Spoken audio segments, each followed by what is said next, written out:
Hi friends. യുകെയിൽ വെച്ച് നിങ്ങൾ car മോഷണം പോയി കഴിഞ്ഞിട്ടുണ്ടെങ്കിൽ എന്തൊക്കെ ചെയ്യണം എന്നുള്ളതിനെ പറ്റിയിട്ടുള്ള ചെറിയൊരു ഡിസ്ക്രിപ്ഷനാണ്.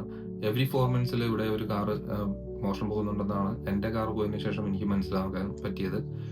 അങ്ങനെ വന്നു കഴിഞ്ഞിട്ടുണ്ടെങ്കിൽ നമ്മൾ ആദ്യമേ പോലീസിനെ വിളിക്കണം, ഇൻഷുറൻസ് കമ്പനീനെ വിളിക്കണം, DVLനെ അറിയിക്കണം. പോലീസിനെ വിളിച്ച് കഴിയുമ്പോഴത്തേക്കും ഒരു ബേസിക് ഡീറ്റെയിൽസ് കാര്യങ്ങളെല്ലാം ചോദിക്കും. ക്രൈം റെഫറൻസ് നമ്പർ സംഭവങ്ങളെല്ലാം നമുക്ക് തരും. ഇൻഷുറൻസ് കമ്പനീനെ വിളിക്കുമ്പോഴും ഇതേപോലെ ബേസിക് ഡീറ്റെയിൽസ് എല്ലാം കൊടുക്കണം. ക്രൈം റെഫറൻസ് നമ്പർ കൊടുക്കണം. അവർ എക്സ്ട്രാ ആയിട്ട് ചോദിക്കുന്നത് കാറിൻ്റെ 2 കീ നമ്മുടെ കയ്യിലുണ്ടോ, വൈഫൈ നമ്മുടെ പേരിലാണോ എന്നുള്ളതാണ് ചോദിക്കുന്നത്. DVLനെ വിളിക്കുമ്പോഴും ഇതേപോലെ ബേസിക് ഡീറ്റെയിൽസ് കൊടുക്കുക. എൻ്റെ കാറ് ഏപ്രിൽ 19-ാം തീയതിയാണ് പോകുന്നത്. മെഴ്സിഡസ് ബെൻസിൻ്റെ GLS 350 എന്ന് പറഞ്ഞ ഒരു 7 സീറ്ററാണ് ഞാൻ ഉപയോഗിച്ചുകൊണ്ടിരുന്നത്. അത് അത്യാവശ്യം പ്രീമിയം വണ്ടിയായിരുന്നു. എൻ്റെ കയ്യിൽ മെഴ്സിഡസിൻ്റെ ആപ്പ് ഉണ്ടായിരുന്നു, എല്ലാം ട്രാക്ക് ചെയ്യാൻ പറ്റുമായിരുന്നു. കൂടാതെ ഞാനൊരു ആപ്പിൾ ടാഗ് അതിനകത്ത് ഇട്ടിട്ടുണ്ടായിരുന്നു. ആപ്പിൾ ടാഗിൻ്റെ ലൊക്കേഷനും കാര്യങ്ങളൊക്കെ വെച്ചിട്ടും ഞാൻ പോലീസിനെ രണ്ടാമത് വിളിച്ചറിയിച്ചു. അവർ പോയി നോക്കി, പക്ഷേ പ്രത്യേകിച്ചൊന്നും നടന്നില്ല. അവരെ ഇൻഷുറൻസ് ക്ലെയിം ചെയ്തോളാനാണ് പറഞ്ഞത്. ഇൻഷുറൻസ് കമ്പനീനെ വിളിച്ച് ഞാൻ കാര്യങ്ങൾ പറഞ്ഞു. സാധാരണ ഒരു ഇൻഷുറൻസ് ആണ് നമ്മൾ എടുക്കുന്നതെങ്കിൽ നമുക്ക് ഒരിക്കലും ഫുൾ എമൗണ്ട് കിട്ടില്ല. വണ്ടിയുടെ ഡിപ്രീസിയേഷൻ അനുസരിച്ചുള്ള എമൗണ്ടേ കിട്ടുള്ളൂ.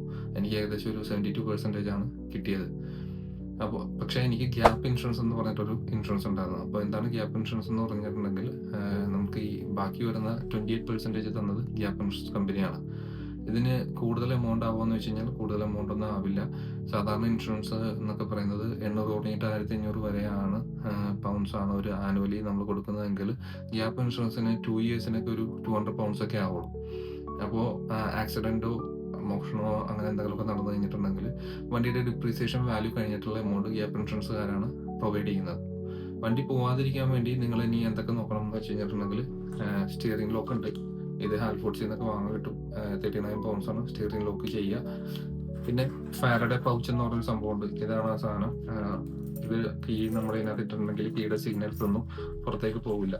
അപ്പോൾ ഇതും ആമസോണിൽ വാങ്ങാൻ കിട്ടും. പിന്നെ ക്ലച്ച് ലോക്ക് എന്നൊക്കെ പറഞ്ഞിട്ടുള്ള സംഭവങ്ങളുണ്ട്. കൂടാതെ ഗോസ്റ്റ് ഇമ്മൊബിലൈസർ എന്ന് പറയുന്ന ഒരു ഇതുണ്ട്. അത് കുറച്ചുകൂടി അഡ്വാൻസ്ഡ് സെക്യൂരിറ്റി ആണ്. അപ്പോൾ പ്രീമിയം കാർക്ക് ഉപയോഗിക്കുന്നവരാണല്ലോ, എസ്പെഷ്യലി ലണ്ടനിൽ നിങ്ങൾ ഉപയോഗിക്കുന്നുണ്ടെങ്കിൽ ഇങ്ങനെയുള്ള കാര്യങ്ങൾ മെയിനായിട്ട് നോക്കുക. ഇതിനെ പറ്റിയിട്ടുള്ള കൂടുതൽ ഡീറ്റെയിൽസ് കാര്യങ്ങളെല്ലാം ഞാൻ കുറച്ചുകൂടി എലാബറേറ്റ് ആയിട്ട് യൂട്യൂബിൽ ഇട്ടിട്ടുണ്ട്. അപ്പോൾ ആവശ്യമുള്ളവർ അതും ചെക്ക് ചെയ്യാം. അതിൻ്റെ ലിങ്ക് ഞാൻ താഴെ കൊടുത്തേക്കാം. അപ്പോൾ എല്ലാവരും സേഫായിട്ടിരിക്കുക. Thank you so much.